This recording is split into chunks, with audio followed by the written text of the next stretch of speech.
Stokes. Hit well. Oh, he's down! Stokes has put Southampton in the lead. A great break there for Southampton. And they're all off that Southampton bench. Beatty out on his near flank. What a back cross behind! 2-0! And they now completed the great escape thanks to a man called Marion. Just a minute to play. Here's Letizia! Who better to say farewell? Yes, it's the latest Total Recall, which sees myself, Leon Burton, one half of the Saints Archive Dream Team, joining Ben to chat with another ex-Saint. In this episode, we're going transatlantic as we welcome a man who played 289 games in goal for Saints during the late 1960s and early 1970s. It's Eric Martin. Eric, a warm welcome to Total Recall. Well, thank you. I'm glad you guys didn't forget about me being over here in America, you know. Yeah. Eric, let's kick off by whizzing back. Let's go back half a century, shall we? Go all the way back to, say, 1963, the start of your career. Mm-hmm. How did you originally become a goalkeeper? I lived in a small village in Scotland, coal mining village, and we used to play games, and you know how you pick teams. I was the last one picked, and then somebody says there's only one position left, and that's goalkeeper. I so remember that was that way back. So let's move on to 1964, and you were playing in Fife, and you were playing for Dunfermline. Yeah. Another member in your team at Dunfermline at that time was the one and only Sir Alex Ferguson. That's correct. Yeah, he was a few years older than me, and he was a good player, he was a good striker, scored a lot of goals, and I think he went to Rangers after that. Have you got any sort of memories about Sir Alex at that time, Eric? He was just one of the normal guys. Him and his brother actually played at Dunfermline. He was nothing special. I didn't realise then who he was going to turn out to be. Did he sort of seem outspoken at that time as well? No, he was just a regular guy. With a couple of good managers there, and I guess that's where he learned his trade from. And no, he'd just go out there, do his thing. Well, all did our things. We actually had a pretty good team at Dunfermline, and we played in Europe a lot of years, you know. Okay, let's move forward a couple of years. So you had your career with Cowdenbeath and Dunfermline, and then in 1967 you made your move to Southampton when Ted Bates signed you for, I think it was about £25,000 at that time. Yeah, Ted was a shrewd manager. He used to come up to Scotland and get all the good goalkeepers cheaply. Truthfully, I didn't know who he was. The manager of Dunfermline come to me because I was out the team. I'd been injured and somebody else had taken over. And the manager of Dunfermline come and says, Southampton want to come down and talk to the manager. They want to sign you. And I walked in, and he was different. Ted was very different. You know, he just talked football, and he says, do you want to play here? And I said yes, and he got the contract out, and we signed it. Did it come as a big surprise at that time, Eric? Not really. I knew what I could do, and I knew I wasn't going to get my players back. I knew somebody had to be looking, but I didn't know it was going to be anybody from the English First Division. That was the top division, and it still is. You know, it's the Premier League now. It is. When you think of sort of social media and agents and high wages and that sort of thing these days, Eric, transfers are fairly transparent. You know, often we know about transfers now before they're confirmed by a club, but of course it would have been very different in those days. So what do you sort of remember about the travel and medicals and signing and the press coverage? I mean, those sort of things. You obviously just mentioned a bit about it with Ted there, but what do you sort of remember about the whole scenario? That I thought was just normal, and then I didn't realise how much the press would just follow you, not follow you around, but just looking for stories. That didn't happen a whole lot in Scotland. Coming to Southampton, First Division, and that was fun. And then played that first game against Everton myself and Hughie Fisher. That was his first game at Southampton as well. And actually, Hughie is my roommate for all the years I was at Southampton. We were roommates. Mm-hmm. And I remember we went to Everton that day, and 0-0 was good. And I remember, I think Hughie got a cut on his head, and he was trying to get off to the sideline. And Ted came out off the bench and pushed him back on. So he never got any treatment for his head injury. What was it like with regards to travel and things like that? I mean, in those days, did you have to make your own way down, or did you fly down? Did you get a car down? How did it all work? Oh, no. It was pretty modern. And we just flew down, flew into to Eastleigh. Yeah. And we got picked up there and just went down to the Dell. Excellent. And how hard was it for you to sort of move away from friends and family? I mean, literally one end of the UK to the other. Well, when you're young and you're growing up, and especially in Scotland, that was your dream to play football. That was a big opportunity to leave there and go to your first division team, even though they were struggling. But I didn't think they were struggling that much. There was still, I think, 11 games left to get so many points and stay up. So I was kind of lucky there. I played all my games in the first division. Yeah. I mean, it was fairly sort of early in your career still, wasn't it? So was playing in England always something you'd wanted to do, or did it come along a bit earlier than you expected, or was it just kind of the right move at the right time? That thing was the right move at the right time, because I was never going to get my place back at Dunfermline because the guy was playing really well, and I didn't want to play in the reserves for the rest of my life. And when this came up, I thought I had nothing to lose. That's why I moved. We spoke about Ted Bates earlier on, Eric. So yeah. What was your sort of first impressions of Ted Bates at that time? When I looked at him, I thought, this guy is he's into football. He loved it. He just kept talking about Southampton. And then when we signed it, he went down the dressing room with us.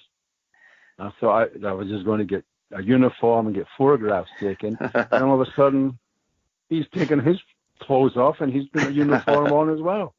And we went out on the Dell up to the actual road ends and firing these balls at me. And I remember walking onto the Dell that day, and I looked and I thought, man, where is the grass? There was no grass. It was all sand in the goal areas. When you signed at that time, there's certainly some characters at the club at the time. Just mentioned a couple. We've got Jim Steele, and there's Dennis Hollywood from Scotland, also great big John McGrath, along with other world-class players at the time, including Ron Davis. There was Terry Payne and Mike Shannon and so on. So, what are your memories of all these characters and all these... all the guys? Yeah. I remember going out that day for the practice, and I just stood in the goal and did my thing, and then we go into the first game, and we had some guys. I had the best back four or best defenders. They would take care of anybody. You had Dennis Hollywood, Dave Walker. Those were the two quiet assassins. They would have kicked their grandmother. And then you had Steele and McGrath, and they would tell the other guys, you're not coming in here. We're going to take care of you. Those back four would mean not mess around. And the guys up front, man, you got Siddy and Talley and Ron and all them guys. You just get a ball and hit it long. Just look for Ron. Because he would win 9 balls out of 10. Either flick him on or lay him down. And either Terry would get it or John would get it, and Ron and Mickey would be up front in the box. We gave up a lot of goals sometimes, but when them guys were on, we scored some goals. I guess, Eric, in those days, I think probably the dressing rooms were a bit lively as well at the time, weren't they? Yeah, a little bit. But everything that happened in the dressing room stayed in the dressing room. I mean, we would come in there some days and we were playing so bad. One or two of the players would jump in and say a few things. Mickey always had a comment to make, and he was pretty good. He was probably the last one to talk before we went back out on the field again. Terry was pretty quiet. He was more diplomatic. And you'd go on to make 289 Saints appearances, obviously, Eric, as we mentioned at the start, which is third in our all-time list of goalkeepers behind Tommy Allen in the 1920s with 327, and then more recently Calvin Davis, which I'm sure many modern-day Saints fans will obviously remember, with 299. We'll talk about Highbury 1970 in a minute, because I know Leon was there and is keen to chat about that game. But some of your most memorable games playing for Saints, Eric? I would think the first one at Everton. I didn't realise how much pressure was on the team with fighting relegation, getting close to the relegation. And the big crowd, that was the biggest thing, playing in front of those crowds. They were so big. We weren't used to that up until family. You would maybe average 20,000 unless you were playing maybe Celtic or Rangers. They would be bigger. And you got in these big stadiums, and they were averaging 30,000-40,000. Eric, Ben mentioned Highbury 1972 A lot of the members keep posting on YouTube that very famous match against Arsenal in December 1970. I think it's Boxing Day, when the pitch was covered in snow. And believe it or not, I was there that day, and it was absolutely freezing, as I remember. But Eric, you played a blinder, and that must have been your best ever performance. Yeah, I would think so. That day was, I mean, it was so cold that day. But well, you know what like it was. It was just so cold, and things weren't happening. I was in the right place at the right time, but I think my body was so cold. I had a pair of cotton gloves, and it was soaking wet. You squeezed them, the water was running out. But actually, they helped because I held on to balls. I didn't want to punch a ball. My hands were so cold, my fingers. You know, I was afraid I was going to freaking break my fingers off if I punch one because it was so cold. I don't even know what the material was. I didn't even know who bought them. They just showed up one day and they worked. Because then the balls were made out of leather. The ball got heavy as well that day. I remember that. It was getting heavy to kick as the game went on. And we all played in shorts. That was amazing. That was a good result that day. I think that was the only game that was played that day. Was it? I can't remember now. It was an amazing performance by you on that day. So great memories, Eric. Thank you very much. Let's go forward a little bit, Eric. So I think you were at Saints for about 8 years, if I recall. Then you made that great move across the Atlantic to Washington Diplomats, wasn't it? Yeah. Did Bill Beanie play any part in your move going there, Eric? Yeah, Billy could have been my agent and what he did for me, yeah. But don't tell him I'd be looking for money. But I'd got the free transfer from Southampton. That was a bad day, but that happened. And I went on vacation. Actually, I went to the Isle of Wight, I think that's where I went. And I come back and somebody left a message for me to call this number in Washington. And I was thinking Washington. I couldn't think. I thought, there's a Washington up by Newcastle. I thought, it's not that. But, and that's where I thought I was heading north again. But I made the phone call and talked to an assistant. His name was Alan Spavin. And he told me Bill Beanie had given me the number, and he called me. He says, would you be interested in coming to Washington, USA, to play with the Washington Diplomats? I said, I'm interested. And he said, oh, and by the way, the coach is Dennis Violet. And Dennis was with Man United, and he was in Munich here, the disaster. And I flew out there, and Dennis says, come for 6 weeks and help me out.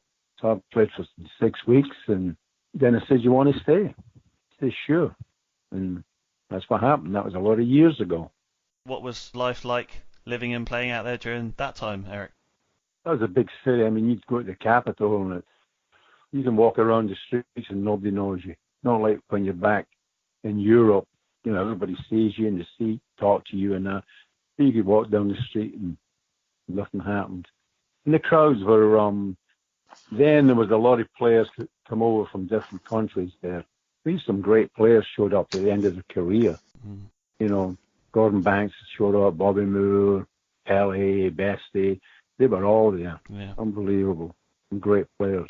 Just finished with the Diplomats when Bobby Stokes, who's probably one of our most famous ever players, had signed for them. I think you just finished then, so your career unfortunately being ended by a broken leg. But during your time out there, as you mentioned, you did get to play against the likes of Pele, so that must have been something you look back on fondly. Oh, yeah, actually, I played against him. He was at New York Cosmos. And then in, I think it was 1976, they were doing the bicentennial where England, Italy, and Brazil sent 3 teams to come at the bicentennial.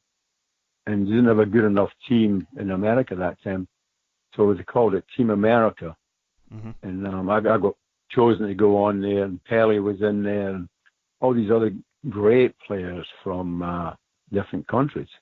And I actually got to play against Brazil up in Seattle. And actually we only lost 2-0, which was good. But Pele didn't play in the game because I saw him that morning of the game, and he says, Eric, I'm not going to play tonight. And I says, why? He said, I can't play against my country. And that's why he didn't play in that game.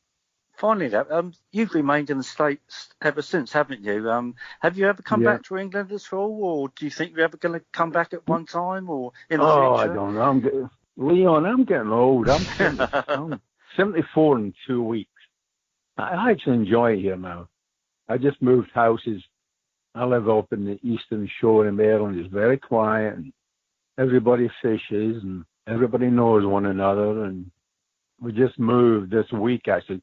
Yesterday was the last day we moved to this new house, and the guy who owns a big plantation says there's a house here if you want to go and live in it. So me and my roommate, she says, come on, let's go. So we've got this house and 5 acres in the country. Wow. So it's a nice place to sit outside at night time. Yeah, before we finish up, we've got a couple of questions from the members on Saints Archive, if that's okay with you. I've got a couple of questions. The first one is from Martin Borman. He's a massive Saints fan. He writes a few articles about Saints as well. And he's asked me to ask you, can you remember those days at Adele, just before the team kicked off, you had your little warm-up, and then the referee blew his whistle for the kick-off, and there was a kit man standing on the touchline, and you always used to throw the practice balls, trying to get the balls in his net. And every time the ball got caught in his net, you had a massive cheer behind the goal. Can you remember those days, Eric? Yeah, I remember that. And that was amazing how that started off, because we'd just get the warm-up in that, and I used to kick the balls or roll them. And he had this old canvas bag. He would just put them in there, and one day I threw one, and he missed it, and I could hear the crowd go, oh. So I threw another one, and he had the hardest job trying to get this ball into this bag. And actually, he loved it. I met him a few times. He used to love that. And I started getting into it. And the crowd behind me, because they were so close, I could hear them talking behind me, because they've been making bets. They say, I'll bet you a pint he doesn't get it in. I'll bet you a pint he does get it in. And people were doing that. It was like you scored a goal, Eric, wasn't it? Yeah, it's better scoring them and giving them up. I gave up a few goals when I was there. Man, my best game was one of the best games was against Everton, 0-0. But one of the worst was the 8-0 game. I don't know if you remember, we lost 8-0. And I went into practice on Tuesday morning, and the receptionist says, Eric, I've got a little box here for you, something, a parcel from Liverpool. I said, oh. I opened it up, and it was a box of mint called After 8 mints. You sort of saw my thunder a little bit, Eric, there. From Laurie Thurston, He said, don't ask Eric about the defeat at Leeds, 7-0. And he said, what happened? Sometimes you meet teams, and we had some great days when we all played as a team. It was awesome. Nobody could beat us when we all played together. But then you meet these other teams, and Everton that day, I gave up a couple of bad goals, and that happens. One of the worst defeats we got was with one of the better teams, when we lost 7-0 to Leeds. I mean, Leeds, in those days, they were unbelievable. And I think they got the ball one time. I don't think we touched it. They had about 30 passes. That's the only way we get the ball back when they scored. Every time they show that on YouTube, Eric, I turn it off. I can't bear to watch it. We've got another question here for another member, Paul Beasley. He asked, what players did you socialise with? And Andy Squires asked, are you still in contact with any ex-Saints players? I'm not really in contact unless it's on Facebook and that. But myself and Steely, we used to hang together all the time. He was I used to ride shotgun, and we would go out and visit some drinking holes, some establishments for that. But and I remember Shankly called us the Ale House team. And you know what? There was times we used to go out and socialize, but with this team, we were so tight. Some nights we would go out and probably 10 or 11 of the players would show up. We would go out to maybe a different bar. Even Terry would come, look like little Elvis with silver suit on. He'd go, let me tell you a story about Terry real quick. We went to, I think it was Hong Kong, and we were playing the national team or something. And outside was this place called Changi Village, which used to be a prison, a war camp. And you could get suits made there in one day. And Terry come with us. And then he disappeared. He bought a suit. I think it was for $40. And the guy he bought it from showed him this real nice material. And when he got it, he didn't look at it until he brought it back. And we went out one night, and he had this suit on. I mean, this thing was glitter, and he just loved it. That's probably where that the Elvis come from, because he thought he was it. That was funny. The guys loved him on that. Eric, you do realise that Terry Payne might be listening to this as he's on Saints Archive as well. I know he's a friend of mine on Facebook as well. Oh, excellent. Thanks, yeah. Nearly at the end now. I've got one quick question. Kevin Marshall asks, can you remember your best ever save? I can remember my best save was against Wolverhampton Wanderers when Derek Dugan broke away and he was one-on-one. And he hit this ball, and I just threw myself at it. I got a fingertip to it, and I went for a corner. Then, to make it bad, and I always had Dennis on the near post and one of the guys on the back post. And they took the corner kick, and it come in, and I told Dennis, leave it. I didn't know whether to catch it or punch it. And it hit my hands, and I gave up an own goal. So it was the best save. The next play afterward was an own goal. Don't even remember the score of the game, but I know that was my best save. Excellent. Just before we finish up then, Eric, I was just going to ask if you keep your eye on Saints these days, and if you do, I don't know whether you get to watch them on telly and the club as a whole, whether, what you kind of make of them these days and the manager and that sort of thing. We get the games here every now and again. Every time I look up the scores, the first score I look for is Southampton. Last year, still getting in trouble. I say I'm still part of Southampton. And one of these years is just going to take off. I think the money killing the game. There's too much money there. I see some guys make more money in a week than what the whole team made in a year. Yeah. And the other thing I think they've got to do is get more homegrown players. Just going abroad and getting all these players and bringing them over. And some of these players are, wow. I'm going to say it. Some of these players would make better actors than football players. So when you get knocked over and you're getting rolled around and then you jump right back up, the referee should give one of them a red card and teach them a lesson. You can't tackle them these days. And the managers over there, well, there's some interesting managers over there. There's not too many Sir Alex Fergusons there these days.